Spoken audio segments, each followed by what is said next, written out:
వివాదాస్పదలకు కేంద్ర బిందువుగా ఉన్నటువంటిది అయోధ్య రామ మందిర్. సో ఇప్పుడు 22వ తారీఖున ప్రాణప్రతిష్ఠ మహోత్సవ కార్యక్రమం పెద్ద ఎత్తున జరుగుతూ ఉంది. సో దీనికి సంబంధించి నాటి వివాదాస్పదం నుంచి నేటి ప్రాణప్రతిష్ఠ వరకు ఈ గ్యాప్లో అసలు ఏం జరిగింది చాలామందికి ఎందుకంటే తెలియదు. ఎంతసేపు ఉన్న వివాదం బీజేపీ పార్టీ కోణంలో చూస్తారు, వీళ్ళు ఏదో రాజకీయం చేస్తున్నారని ఇంకో కోణంలో చూస్తారు. కానీ నిజంగానే ఎప్పటి నుంచి ఈ వివాదం ఉంది, ఇప్పుడు దానికి మధ్యలో ఏమేమి జరిగిందంటే విషయాలు క్లియర్గా చెప్పగలరా మీరు అసలు? ఎస్, ఖచ్చితంగా ఏంటంటే ఈరోజు మనం దేశవ్యాప్తంగా ఎక్కడ చూసినా కూడా రామ నినాదము, రామరాజ్యము, సో జై శ్రీరాము అనేటువంటి నినాదాలే కనబడుతున్నాయి మనకు పత్రికల్లో కానీ టీవీ ఛానల్లో కానీ చూస్తున్నాము. మనం ఒకసారి దీని యొక్క పూర్వపరాల్లోకి పోతే అంటే ఈ రామ మందిరం ఖచ్చితంగా బీజేపీకి సంబంధించిందా, బీజేపీనే ఓన్ చేసుకుందా, అసలు అంతకుముందు చరిత్ర ఏంటి అంటే చాలా మనం లోతుగా వెళ్ళాల్సి ఉంటుంది. నేను నా ప్రయత్నం చేస్తాను కొంత బ్రీఫింగ్ ఇవ్వడానికి. అంటే ఇక్కడ మనం వివిధ పత్రికల ద్వారా మనకున్నటువంటి సమాచారం ప్రకారం ఒకసారి ఆలోచిస్తే, సో అయోధ్య అన్నటువంటిది మనకు ఆ రామ జన్మభూమి అనేది ఒక ల్యాండ్కి సంబంధించిన డిస్ప్యూట్. అంటే ఆ డిస్ప్యూట్ ఏంటంటే దాదాపుగా మనకు 16వ శతాబ్దం ప్రారంభంలో అక్కడ బాబ్రీ మసీదు అంటే మసీదు ఉంది, అంటే బాబర్ టైంలో, అంటే బాబర్ టైంలో అక్కడ ఒక మసీదు నిర్మించడం వల్ల అక్కడ అంతకుముందు ఎక్కడైతే ఆ మసీదు నిర్మించారో ఆ స్థలంలో అంతకుముందు అది హనుమాన్ టెంపుల్ అని లేదా రామ జన్మభూమి అని చెప్పి అక్కడ హిందువులకు సంబంధించిన ఒక దేవాలయం ఉంది అనేటువంటిది అక్కడ ఆ రోజు నుంచి మనకు ఉన్నటువంటి వాదననండి లేదా అభిప్రాయము, ఆరోపణలు, వాటెవర్. అంటే అక్కడ నుంచి వివాదం స్టార్ట్ అయింది.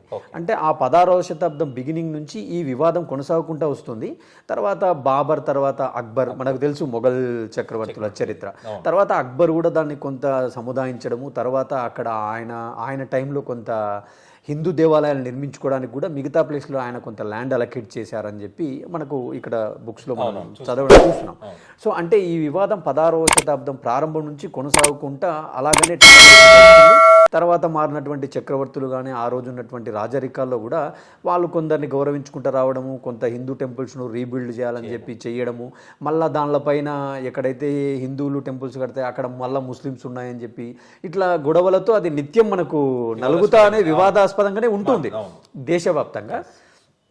అది బీజేపీ ఎప్పుడు ఓన్ చేసుకుంది, అసలు బీజేపీ దీని వెనుక ఉంది అంటే ఈరోజు జరిగే కార్యక్రమానికి కర్త కర్మ మొత్తం బీజేపీనే అనేటువంటి కోణంలో మనకు చర్చలు చూస్తుంటే ఇది అంటే బీజేపీనే ఎందుకు ఇంత క్రెడిట్ తీసుకుంటే అంటే దానికి ఎక్కడ బీజం పడిందంటే ఆ రోజు 1985, 82, 86 ప్రాంతంలో అనుకుంటా అంటే బీజేపీ ఒక కమిటీని కాన్స్టిట్యూట్ చేసింది.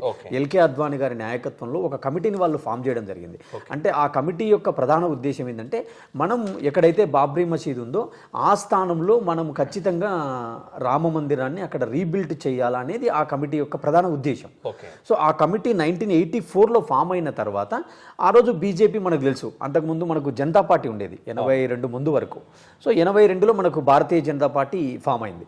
సో ఆ రోజు నుంచి భారతీయ జనతా పార్టీ ఆధ్వర్యంలో కీలకంగా ఉన్నటువంటి అద్వానీ గారి నాయకత్వంలో ఆ కమిటీ ఏర్పాటు జరగడం, తర్వాత వాళ్ళు అది ఒక స్లోగన్గా వాళ్ళ యొక్క అజెండాగా తీసుకోవడం జరిగింది. అంటే ఖచ్చితంగా రామ మందిర నిర్మాణమే మా పార్టీ యొక్క ప్రధాన లక్ష్యం, మా ప్రధాన అజెండా అని తీసుకోవడము. తర్వాత మళ్ళీ 90స్లో అది పొలిటికల్గా రావడము, ఆయన దేశవ్యాప్తంగా రథయాత్ర తీసుకోవడము, ఎల్కే అద్వానీ గారు. ఆ రథయాత్ర కంటే ముందు కూడా అక్కడ మళ్ళీ కొంత కరసేవకులకు వాళ్ళకు గొడవలు జరగడము, కొందరు చనిపోవడము, ఇవెల్లా మనం చూసినాం. సో తర్వాత ఆయన మళ్ళీ రథయాత్ర తీసుకోవడము, తర్వాత మళ్ళీ 92లో బాబ్రీ మసీద్ కూల్చివేత జరగడము, ఆ రోజు పివి నరసింహారావు గారు మన కేంద్రంలో ఆయన ప్రధానిగా ఉండడం, అక్కడ యూపీలో కళ్యాణ్ సింగ్ గారు ముఖ్యమంత్రిగా ఉండడం, ఇవన్నీ చూసినాం మనం. సో ఇవెల్లా మనకు చాలామంది ప్రముఖుల ఆటోబయోగ్రఫీలో కూడా రాయడం జరిగింది. అంటే దీని వెనుక పివి నరసింహారావు గారికి కూడా తెలిసి జరిగిందా అంటే కాంగ్రెస్ పార్టీ యొక్క ప్రధానమంత్రి కూడా చూస్తూ అట్లాగే ఉండిపోయినారా అంటే ఆయన దగ్గర ముందస్తు సమాచారం ఉందా? సో ఇలాంటి ఆరోపణలు అವೆಲ್ಲ కూడా చూసినాం. ఆయన బుక్లో కూడా రాసుకోవడం ఇవల్ల మన అందరికీ తెలిసిన విషయాలే. సో ఆ రోజు నుంచి ఈ వివాదం కొనసాగుతూనే ఉంది. అంటే నేనేమంటానంటే ఈ ఎలక్షన్ల కోసం వాడుకున్నారా, ఓట్ల కోసం వాడుకున్నారా అనే విషయాలు మనం కాసేపు అందరికీ తెలిసిన బహిరంగ రహస్యమే. అంటే బీజేపీ యొక్క అజెండానే హిందుత్వ అజెండా, వాళ్ళ వెనుక ఎవరున్నారు? ఆర్ఎస్ఎస్ ఉంది.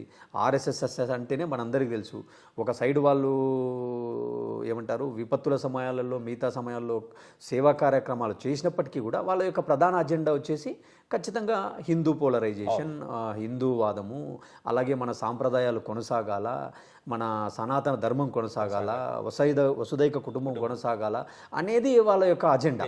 సో ఆ అజెండాగా ఆ ప్రిన్సిపల్స్ ఫండమెంటల్ బేస్గానే ఆ రోజు ఆర్ఎస్ఎస్ కావచ్చు, విహెచ్పి కావచ్చు, వాళ్ళ సంస్థలను మనం చూస్తున్నాము. వాళ్ళ వెనుక బీజేపీ ఒక రాజకీయ పార్టీగా ఎదగడం మనం చూసినాం, అందరికీ తెలిసిందే. సో అలా కొనసాగుతున్నటువంటి అంశము అది డిస్ప్యూట్ కావడము, అయోధ్య అంటేనే ఒక నిరంతరము అగ్గి రాజేస్తుండడం మనందరికి తెలిసిందే. అక్కడ వాళ్ళు కూడా విసిగిపోయారు. అంటే ఎవరైతే ముస్లిమ్స్ ఉన్నారో వాళ్ళు కూడా ఈ అంశం పైన పోరాటం చేయడం, కోర్టులకు పోవడము, షూట్స్ చేయడము, హైకోర్టుల నుంచి సుప్రీంకోర్టులు, తర్వాత 2 జడ్జీలు, తర్వాత 3 జడ్జీలు, అంటే ఒక బెంచ్ నుంచి ఒక బెంచ్కి, ఇలా అన్నీ చూసినాం మనం. ఫైనల్గా మనకు 2019లో 5 మంది జడ్జీలతో ఆ రోజు మనకు ఒక వెర్డిక్ట్ వచ్చింది. అంటే ఖచ్చితంగా ఆ ల్యాండ్ డిస్ప్యూట్ను వాళ్ళు సాల్వ్ చేసినారు. అంటే 2 పార్టీల మధ్యన ఒక అమికబుల్ సొల్యూషన్ తీసుకొచ్చే ప్రయత్నం జరిగింది. అంటే వాళ్ళకు కూడా కొంత ల్యాండ్ అలొకేట్ చేయడము, ఎక్కడైతే వివాదాస్పద ల్యాండ్ ఉందో దాన్ని కొంత పక్కన పెట్టడము, వీళ్ళకు రామ జన్మభూమికి ఎక్కడైతే ల్యాండ్ కావాలో వాళ్ళకు కొంత ల్యాండ్ ఇవ్వడము, అంటే 2 పార్టీలు కొంత మ్యూచువల్ కన్సెంట్తో అగ్రిమెంట్కి వచ్చిన తర్వాత ఈ సమస్య కొంత కంప్లీట్గా మనకు సద్దుమణిగి హైకోర్టు ఒక తీర్పునివ్వడం జరిగింది. హైకోర్టు అంటే ఏంది? సుప్రీంకోర్టు అంటే సుప్రీంకోర్టు మన దేశంలో అత్యున్నత న్యాయస్థానం, అత్యున్నత అపెక్స్ కోర్టు. సో ఆ అపెక్స్ కోర్టును మనం అందరం గౌరవించాలి. మన వ్యక్తిగత అభిప్రాయాలు ఎలా ఉన్నా కూడా ఫైనల్గా మనకు సుప్రీంకోర్టు తీర్పే మనకు శిరోధార్యం మన రాజ్యాంగం ప్రకారం. సో మనం దాన్ని గౌరవించాలి. యాజ్ ఏ ఇండియన్ సిటిజన్గా ఎవరైనా సరే సుప్రీంకోర్టు వడ్డీకి మనం గౌరవించాలి.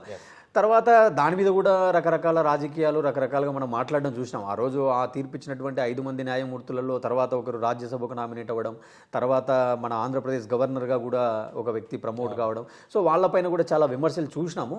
ఏది ఏమైనప్పటికీ మనకు రాజ్యాంగాన్ని గౌరవించే వ్యక్తులుగా మనం సుప్రీంకోర్టు యొక్క వెర్డిక్ట్ను గౌరవించాలా. అలాగనే ఇక్కడ ఈ వివాదంలో ఎవరైతే పార్టీస్ ఉంటారు కదా, అంటే వక్ఫ్ బోర్డ్స్ అనండి, లేదా తర్వాత ముస్లిం లా బోర్డ్స్ అనండి, ఇలా చాలా వాళ్ళు పార్టీలుగా ఉన్నారు ఇందులో.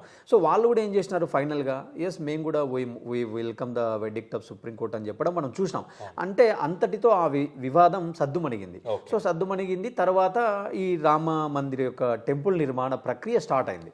అంటే రామతీర్థ ట్రస్ట్ ఆధ్వర్యంలో ఈ టెంపుల్ నిర్మాణ ప్రక్రియ, ఈ నిర్మాణానికి దేశ విదేశాల నుంచి విరాళాలు సేకరించడము, మన ఇండియాలో మొత్తం అన్ని ప్రాంతాల నుంచి ఇటుకను సేకరించడం. ఆనెస్ట్గా చెప్పాలంటే సిమెంట్ ఇటుకను 1990లోనే సేకరించినారు. అప్పట్లోనే ఏది అంటే ఈ విహెచ్పి అనండి, బజరంగ దళ్ అనండి, ఆర్ఎస్ఎస్ అనండి, వీళ్ళ ఆధ్వర్యంలో ఆ రోజులలోనే వాళ్ళు ఇటుకలు సేకరించారు. ఈ రోజు కొత్తగా సేకరించింది ఏం లేదు. అంటే మళ్ళీ ఈరోజు సేకరించారు. అంటే 2019లో వాళ్ళకు ఫేవర్గా తీర్పు వచ్చిన తర్వాత కూడా వాళ్ళు మళ్ళీ కాలిచ్చారు.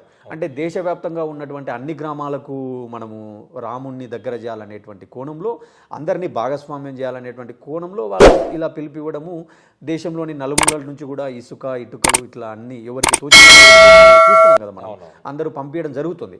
నేనేమంటానంటే రాముడు అనేవాడు దేవుడు అంటే ఆయన ఏదో ఒక మతానికి సంబంధించిన వ్యక్తే కాకుండా ఈరోజు మన దేశంలో చూసుకుంటే మన దేశమే భిన్న మతాలకు, భిన్న సంస్కృతులకు నిలయం. అంటే మన పక్కనే మనం హైదరాబాద్ సిటీలో చూస్తుంటాం, ఒక సందులో పోతానే మసీదు ఉంటుంది, ఇంకో సందులో పోతానే గుడి ఉంటుంది, ఒక్కొక్క ప్లేస్లో గుడి మసీదు కూడా పక్కనే ఉంటాయి, ఇంకో పక్కనే చర్చ్ ఉంటుంది. సో అన్నీ ఉంటాయి. అంటే అన్ని మతాలను మనం రెస్పెక్ట్ చేయాలి. ఈరోజు ఇంకొక మాట మాట్లాడాలంటే, బడి లేని ఊరుందేమో కానీ రామాలయం లేని ఊరు ఉండదు. ప్రతి ఊర్లో కూడా రామాలయం ఉంటుంది. ఇప్పుడు మీది తెలంగాణ, నాది ఆంధ్రప్రదేశ్, ఆయనది ఇంకో ఆంధ్ర, ఖచ్చితంగా మనది చిన్న విలేజ్ అయినా సరే రామాలయం ఉంటుంది. ఒకవేళ రామాలయం లేకపోయినా కూడా చిన్న గుడి కట్టి ఏదో రాములవారి బొమ్మనో రాములవారి పటమో కూడా పెట్టుకొని ఉంటాయి. అంటే నేనేమంటానంటే ఇది ఎప్పుడో కొన్ని శతాబ్దాల క్రితం నుంచి రాముడు అనేవాడు ప్రజలతో కానీ హిందూ మతంతో కానీ ముడిపడి ఉన్నాడు. ఏదో ఒక బీజేపీకే రాముడు చెందినవాడు అంటే అది సరైన భావన కాదు. కాకపోతే ఏంటంటే బీజేపీనే రాముడిని ఓన్ చేసుకోవడానికి కారణము, ఈరోజు వాళ్ళే క్రెడిట్ తీసుకోవడానికి ప్రధాన కారణం ఏంటంటే మనం ఇందాక మాట్లాడినట్టుగా 1984లో రామ మందిర నిర్మాణమే మా అజెండా అని చెప్పి వీళ్ళు కమిటీ పెట్టడం ప్రధాన కారణం. తర్వాత వాళ్ళు చేసినటువంటి కార్యక్రమాలు దాన్ని కొనసాగిస్తారు. దాన్ని కొనసాగించడం, వాళ్ళు దాన్ని ప్రతి ఎన్నికల్లో ఒక అజెండాగా తీసుకోవడం, వాళ్ళు 2 ఎంపీలతో స్టార్ట్ అయిన రాజకీయ వాళ్ళ యొక్క ప్రస్థానము ఈరోజు 305, 310 పైన స్థానాలతో వాళ్ళు కొనసాగడానికి ప్రధాన కారణం ఒక పోలరైజేషన్, అంటే హిందూ పోలరైజేషన్, రాముడు అనే పోలరైజేషన్. అలా స్టార్ట్ అయిన రాజకీయం ఈరోజు రకరకాలుగా వాళ్ళు ఈరోజు గెయిన్ అవ్వడం మనం చూస్తున్నాం. సో అందుకు ఈరోజు మళ్ళీ ఇది పొలిటికల్గా రంగు మారింది, లేదా పొలిటికల్గా రేపు 2024 పార్లమెంట్ ఎన్నికలకు ఈ రాముడిని వాళ్ళు బీజేపీ ఒక అస్త్రంగా వాడుకోబోతుంది. అంటే ఇన్ని రోజులు వివాదం ఉంది, అంటే వివాదం ఉన్నప్పుడు ఆ వివాదాన్ని మేము పరిష్కరిస్తామని చెప్పి ఓన్ చేసుకోవడం వేరు. అంటే ఏదైనా ఒక పొలిటికల్ పార్టీ ఏం చేస్తుంది, వాళ్ళ యొక్క గెయిన్ కనండి, వాళ్ళ యొక్క అడ్వాంటేజ్ కోసం అనండి, వాళ్ళ యొక్క ఎగ్జిస్టెన్స్ కోసము సమాజంలో ఉన్నటువంటి ఏదో ఒక సమస్యను ఒక అజెండాగా తీసుకుంటారు. సో వీళ్ళు రామ జన్మభూమిని, రామ మందిరాన్ని ఒక అజెండాగా తీసుకున్నారు. సో అలా అజెండాగా తీసుకొని ఈరోజు వాళ్ళు సక్సెస్ అయినారు అనుకున్నాం. అంటే కోర్టు ద్వారా వాళ్ళకు తీర్పు వచ్చింది, ఈరోజు రామ మందిరం జరుగుతుంది, రాముని యొక్క నిర్మాణం జరుగుతుంది, రాముని యొక్క విగ్రహ ప్రతిష్ట జరుగుతుంది. కాబట్టి వాళ్ళు ఆ యొక్క అజెండా ఈరోజు వాళ్ళకి అజెండా పక్కకు పోయినట్టే. ఇంకా అంటే వాళ్ళ యొక్క ప్రధాన అజెండా ఏంది, టెంపుల్ నిర్మాణం. ఆ నిర్మాణం జరిగిపోయింది, ఈరోజు విగ్రహం కూడా ప్రతిష్ట జరగబోతుంది. కాబట్టి ఆ అజెండా పూర్తయింది. కానీ ఇక్కడ మళ్ళీ ఏం జరుగుతుంది అంటే, మేము ఈ అజెండాను సాధించాం కాబట్టి మాకు మళ్ళీ ఈ వర్గాల నుంచి రేపు మద్దతు కావాలా అనేటువంటి ఒక రాజకీయ కోణం జరుగుతుంది అనేది ప్రధాన ప్రతిపక్షాల ఆరోపణ. అంతేకాని ఒక రకంగా చూస్తే నేనేమంటానంటే, ఈ అంశం ఇంతతో ముగించినట్టుగా మనం చూడాలి. పొలిటికల్ పార్టీలు కూడా, మిగతా పొలిటికల్ పార్టీలు కూడా దీన్ని ఎట్లా చూడాలా? ఖచ్చితంగా supreme court has given a verdict, so we must respect the supreme court verdict. So ఖచ్చితంగా we should welcome, must be the goddess is equal to everyone అని చెప్పి వీళ్ళు కూడా కొంత ఒక అమికబుల్గా, ఒక డిప్లొమాట్గా మాట్లాడితే ఈ అంశం ఇంతటితో సమసిపోతుంది అనేది నా భావన.